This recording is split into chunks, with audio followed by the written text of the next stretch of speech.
Friends प्रधानमंत्री किसान सम्मान निधि जोटा कि 22तम इनस्टलमेंट जोटा कि यही छोट भूल आपणकर अकाउंट को आसबनी 2000 टंका।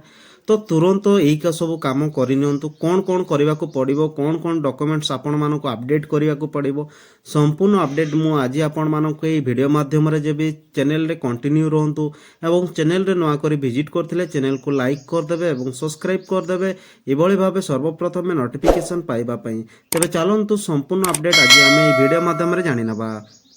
तो फ्रेंड्स प्रधानमंत्री सम्मान निधि योजना जो चाषी भाई मैंने अच्छा खबर बहुत इम्पोर्टाट देखु 22तम किस्ती जोटा कि आपण फेब्रुआरी कि मार्च 26 जोटा शेष तारीख पाखे आसुची एवं गणमाध्यम रिपोर्ट एवं बजेट 2026 रु मिलता सूचना अनुଯାयी प्रधानमंत्री जोटा कि फेब्रुआरी मासर शेष सप्ताह कि फेब्रुआरी 20 रु 28 तारीख मध्यम एक बटन दबाई जोटा कि देशर लक्ष लक्ष चाषी अकाउंट को जोटा कि 20 कोटी टंका अधिक टंका स्थानांतर करेंगे बोली आशंका करा जाउची।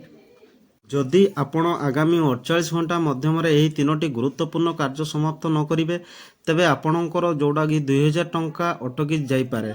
तेबे सबुठारु बड़ कथा होउछि कि जोटा कि इक्वाईसी सबुठारु गुरुत्वपूर्ण करा होउछि। देखंतु सरकार स्पष्ट करिसंति जे इक्वाईसी बिना कोनोसी टंका स्थानांतरित हेबो नाही। जदि आपण पीएम किसान जोटा कि pmkisan.gov.in पोर्टाल को जाई इक्वाईसी विकल्प चयन करी आपणकर आधार नंबर प्रवेश करी एवं तापर एक ओटीपी दाखल करी निजर याकू पूर्ण करि परिबे एवं जोटा कि विकल्प भाव में आपणकर निकटस्थ जोटा कि जनसेवा केंद्र को जाई मध्य को अपडेट करि परिबे।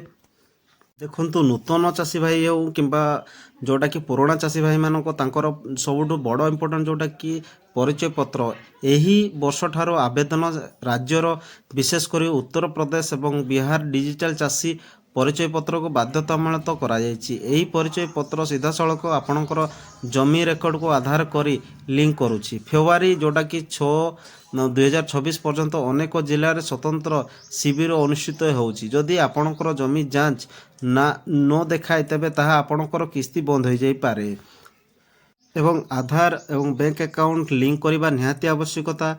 आपणकर बैंक अकाउंट को आधार सहित लिंक आवश्यकता एवं डीबीटे जोटा कि सक्षम होइथिबा आवश्यकता। जदि आपणकर बैंक अकाउंट निकटस्थ आपणकर ई केवाईसी अनुरोध करिछि एवं आपणकर ताहा होई नाही तेबे बैंक सरकारी को पठाई जाइथिबा टंका को प्रत्यक्ष कराजिबो।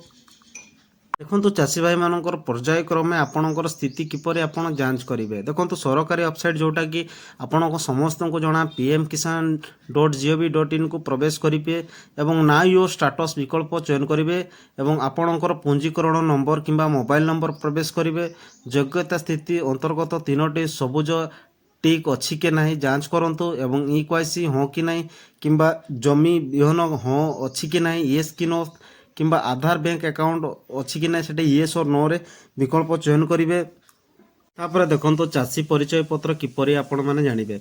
प्रधानमंत्री किसान अधीन रे एक चाषी परिचय पत्र जोटा कि कृषि परिचय पत्र किंबा कृषि पंजीकरण को एक बाध्यतामूलक करा जायछि। यह एक डिजिटल परिचय पत्र जहाँ आपणकर आधार एवं जमी रेकर्ड को लिंक करे जोटा कि 22तम किस्ती पाइबा पई एही परिचय पत्र पाइबा जरूरी निहाती जरूरी प्रत्येक चाषी भाई मानक पई।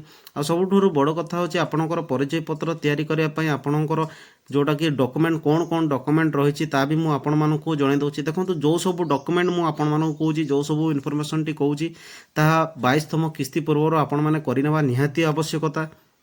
तो प्रथम होछि आधार कार्ड जोटा कि मोबाइल नंबर सहित को लिंक करेंगे बाध्यतामूलक एवं जमीर कागज पत्र रजिस्ट्री आईडी जोटा कि एवं बैंक पासबुक जोड़ा आधार सहित लिंक होइतबो।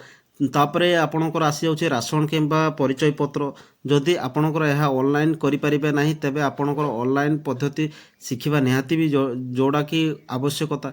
जदि आपण निजे यह ऑनलाइन करि परिबे नाही तेबे आपण को यही दुईटी स्थान रे परिदर्शन करि परिबे। आपणकर आधार एवं जमी पोर्टाल को आपणकर निकटस्थ जोटा कि जनसेवा केंद्र को जाई आपण करि परिबे। देखंतु आपण आपणकर ब्लॉक किंबा कृषि विभाग कार्यालय किंबा अकाउंटेंट जोटा सहित ଯୋଗାଯୋଗ କରିପାରିବେ, ସେମାନଙ୍କର ମଧ୍ୟ ଯାଞ୍ଚ ଆପଣଙ୍କର ସହାୟତା ହୋଇପାରିବ। ତ ଯେଉଁ ସବୁ ଇନଫର୍ମେସନ୍ ମୁଁ ଆପଣମାନଙ୍କୁ ଦେଲି 22ତମ କିସ୍ତି ପୂର୍ବରୁ ବହୁତ ବାଧ୍ୟତାମୂଳକ, ଯେଉଁଟାକି ଯଦି ଆପଣ ଏସବୁ ଜିନିଷ ନ କରିବେ ତାହେଲେ ଆପଣ 22ତମ କିସ୍ତି ପାଇପାରିବେ ନାହିଁ। ତା ପୂର୍ବରୁ ଏଇସବୁ ଜିନିଷ କରିନିଅନ୍ତୁ ଏବଂ ଇନଫର୍ମେସନ୍ଟି ଯଦି ଭଲ ଲାଗିଥାଏ ତ ଭିଡ଼ିଓକୁ ସେୟାର କରିଦେବେ ଏବଂ ଚ୍ୟାନେଲକୁ ସବସ୍କ୍ରାଇବ୍ କରିଦେବେ ଏଇଭଳିଆ ସର୍ବପ୍ରଥମେ ନୋଟିଫିକେସନ୍ ଜାଣିବା ପାଇଁ।